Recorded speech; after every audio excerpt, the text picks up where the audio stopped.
Bonjour à tous, aujourd'hui nous allons commencer un nouveau chapitre et nous allons parler de nombres entiers. Pour commencer, on va s'intéresser à la première partie du cours que tu peux retrouver sur le Padlet et on va parler de la notion de multiple et de diviseur d'un nombre entier. Alors, qu'est-ce que c'est qu'un multiple et qu'un diviseur? Pour comprendre cette notion, on va s'intéresser à l'égalité 6 égale 3 fois 2. Quand on écrit 6 égale 3 fois 2, cela signifie que 6, c'est dans la table de 3 et aussi dans la table de 2. On va donc dire que 6 est un multiple de 3 et que 6 est un multiple de 2. Cela signifie aussi que 6 est divisible par 3 et par 2. On dit donc que 3 et 2 sont des diviseurs de 6. Donc les notions de multiple et de diviseur, tu vois qu'elles sont liées. Ce qu'il faut retenir donc de cette égalité, c'est que 6, c'est un multiple commun de 2 et 3, puisqu'il est dans la table de 2 et dans la table de 3, et que si on cherche les diviseurs de 6, on va chercher à écrire 6 comme le produit de deux nombres entiers qui sont plus petits que 6, on va donc trouver les diviseurs par paire. Ici, quand je trouve que 3 est un diviseur de 6, je trouve aussi que 2 est un diviseur de 6, parce que 6 égale 3 fois 2. Plus rigoureusement, si je considère deux nombres entiers, que je vais noter m comme multiple et d comme diviseur, avec d différents de 0, parce qu'on ne peut pas diviser par 0. On va dire que d c'est un diviseur de m, ou alors que m est un multiple de d, puisque les deux notions sont liées, s'il existe un nombre entier, que je vais noter q, tel que m égale d fois q. Autrement dit, m c'est un multiple de d, ou d un diviseur de m, si m il est dans la table du nombre d. Ça revient à dire que si j'effectue la division euclidienne de m par d, alors le reste sera égal à 0. Dans mon exemple, si j'effectue la division euclidienne de 6 par 3, donc la division que tu as étudiée à l'école primaire et en 6e, eh bien le reste sera égal à 0 et le quotient sera égal à 2. 6 est bien divisible par 3. Bon, ça c'est assez facile. Nous, ce qui va nous intéresser, c'est de savoir comment déterminer les diviseurs d'un nombre. Tous les diviseurs. Si par exemple je te donne un grand nombre, 350, comment est-ce qu'on fait pour trouver tous les diviseurs de 350? Eh bien pour ça, on a une propriété qui est super intéressante et que tu dois vraiment connaître et retenir. Pour trouver les diviseurs d'un nombre entier, on va tester la divisibilité de ce nombre par tous les entiers inférieurs ou égaux à sa racine carrée. Donc pour reprendre mon exemple de 350, c'est pas la peine de tester si 350 est divisible par 1, 2, 3, 4, 5, etc. jusqu'à 350. On va tester pour tous les nombres entiers inférieurs ou égaux à la racine carrée de 350. Alors on va pas tout de suite partir sur un nombre aussi grand que 350, on va s'intéresser déjà à 72. Pour chercher les diviseurs de 72, je commence par calculer la racine carrée de 72, c'est à peu près égal à 8,5.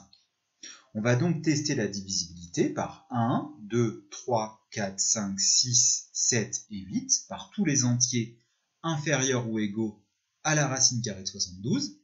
Et ça nous économise beaucoup de tests. Il n'y aura pas besoin de tester par 9, par 10, etc. Pour effectuer ces tests, tu vas utiliser ta calculatrice. Et attention, n'oublie pas que n'importe quel nombre entier, on peut le diviser par 1. Donc il ne faudra pas oublier d'écrire 1 dans la liste des diviseurs. Eh bien, allons-y, effectuons les tests. On prend la calculatrice. 72, si je divise par 1, ça me donne 72. Ça veut dire que 1 et 72, c'est deux diviseurs de 72. On trouve les diviseurs par paire. Je teste par 2. J'obtiens 36. Ça veut dire que 2 et 36 sont des diviseurs de 72. Par 3, j'obtiens 24. 3 et 24 sont des diviseurs de 72. Par 4, 4 et 18 sont des diviseurs de 72. Par 5, et là ça ne fonctionne pas. Ça ne fonctionne pas parce que ici, j'obtiens pas un nombre entier. J'obtiens 14,4 si je donne l'écriture décimale. C'est pas un nombre entier, 72 n'est pas divisible par 5. Et ça, tu pouvais le savoir sans utiliser la calculatrice. Si tu te souviens de ton programme de 6e, un nombre il est divisible par 5 s'il se termine par 0 ou 5. C'est pas le cas de 72, donc 72 n'est pas divisible par 5. Si je continue mes tests, je vais tester maintenant par 6. j'obtiens 12. Donc 6 et 12 sont des diviseurs de 72. Par 7, ça ne fonctionne pas parce que j'obtiens pas un nombre entier. Et par 8, 8 et 9 sont des diviseurs de 72. Et je m'arrête là, puisque j'ai testé la divisibilité par tous les nombres inférieurs ou égaux à la racine carrée de 72, par tous les nombres entiers. C'est bien joli tout ça, mais encore faut-il présenter correctement les résultats pour pouvoir retenir tous les diviseurs qu'on a trouvés. Pour ça, ce que tu peux faire, c'est utiliser un tableau comme celui que tu vois apparaître à ton écran. À chaque fois que tu effectues un calcul avec ta calculatrice, par exemple 72 divisé par 8, tu vas noter 8 et le résultat, si bien sûr c'est un nombre entier, obtenu dans l'autre partie du tableau. Tu peux ainsi trouver 8 et 9 qui sont des diviseurs de 72. Donc tu trouves comme ça tous les diviseurs par paire. Et on peut donc en déduire que les diviseurs de 72 sont 1, 2, 3, 4, 6, 8, 9, 12, 18, 24, 36 et 72, c'est-à-dire tous les nombres qui apparaissent dans ce tableau. Étudions maintenant un second exemple. On va chercher tous les diviseurs de 329. Alors il s'agit de l'application que tu as dans ton cahier de cours. Je te laisse donc quelques minutes pour la chercher. Pour ceci, il y a juste à mettre la vidéo sur pause. On passe maintenant à la correction. Donc pour trouver les diviseurs de 329, on va tester la divisibilité par tous les nombres entiers inférieurs ou égaux à la racine carrée de 329. On commence par la calculer. La racine carrée de 329, c'est à peu près 18,1. Donc on va tester la divisibilité de 329 par tous les entiers inférieurs ou égaux à 18.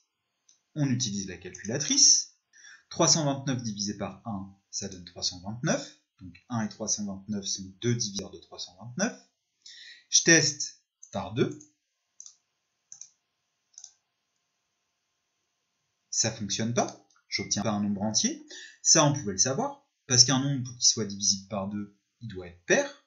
Donc du coup, 329, comme il est impair, il ne pouvait pas être divisible par 2. Si c'est pas divisible par 2, ça ne pourra pas non plus être divisible par 4, ou par 6, ou par 8, ou par 10, ou par 12, etc.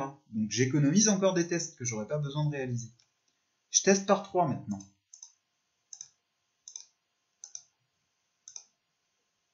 Ça ne fonctionne pas. Et si c'est pas divisible par 3, ce sera pas divisible par 6, ce sera pas divisible par 9, ce sera pas divisible par 12, ça on l'avait déjà dit, ni par 15, ni par 18. J'économise encore des tests. Je teste par 4. On a dit que c'était pas la peine, mais c'est pour te montrer que vraiment j'ai pas dit de bêtises. Voilà, ça marche pas. Par 5. Ça fonctionne pas, tu pouvais le savoir. Ça se termine pas par 0 ou 5, 329. Par 6, on a dit que c'était pas la peine. Par 7. Cette fois-ci, ça fonctionne. 7 et 47 sont deux diviseurs de 329. Par 8, on a dit que c'était pas la peine. Par 9, pas la peine. Par 10, pas la peine. Par 11. Ça fonctionne pas. Par 12, on a dit que c'était pas la peine. Par 13, ça fonctionne pas. Par 14, on a dit que c'était pas la peine. Par 15 non plus. Par 16 non plus. Par 17.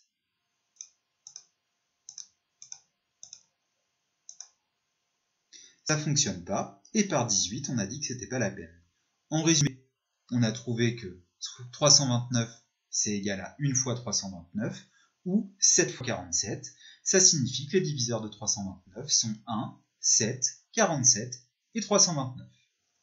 Pour voir si tu as bien compris les notions présentées dans cette vidéo, je te laisse maintenant résoudre les exercices 1, 2 et 3 de la première fiche sur les nombres entiers que tu peux retrouver sur le Padlet.